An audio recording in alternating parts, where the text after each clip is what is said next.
Today is Are You OK Day, and we're being urged to connect and check in with each other. To help us do that, the Australians for Mental Health Executive Director, Chris Gambian, joins me live now. Chris, thanks so much for your time. Today is an important day in our calendar. How is Australia's mental health at the moment? Are we making improvements? Well, good to be here with you, Laura, and I hope you're okay. Look, Are You OK Day is a wonderful opportunity for us to connect and reach out to other people. But, it should be Are You OK Day every day.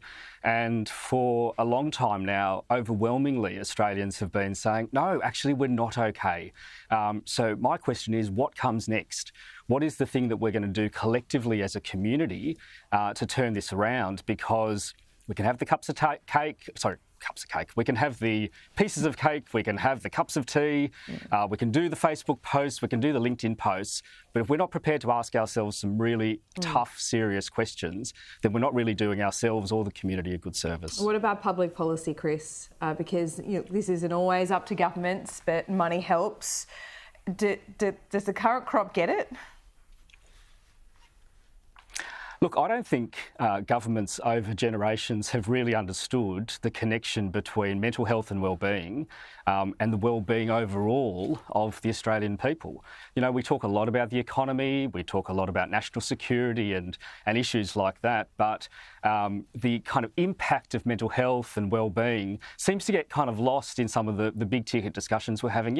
If you don't have a safe place to sleep, if you don't know where you're going to go home tonight, then there's a pretty good chance your mental health is going to be pretty poor. If you're working in a toxic workplace where stress is everywhere, where people are being bullied, where maybe the job is insecure, then you're probably not going to have very good mental health.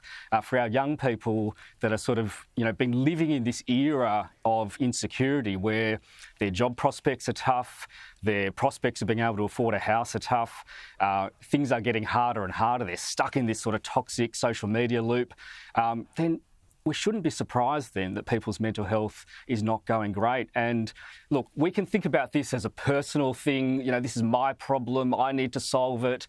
Perhaps my friends and family will look after me.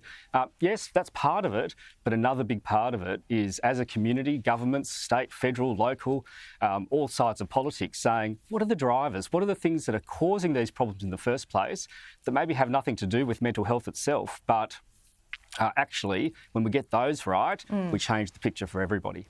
Okay, some advice today, because I think we're getting better at talking about this kind of thing, but what should we say to our friends? Even if we assume they're okay, how do you approach this, Chris? Well, look, my saying for today is cupcakes are fine, but connection is way better. So connection, not cupcakes.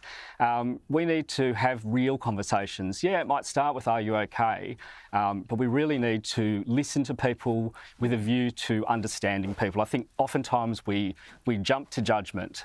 So today, let's work up our curiosity. Let's see how people are going and try to understand where they're coming from, because when we have that real conversation, when people feel like they're being seen and they're being listened to, that's when we can start to chart a path for real solutions. It needs to be much more than a photo op. It needs to be much more than a cupcake in the tea room. It needs to be about real relationships and real connection.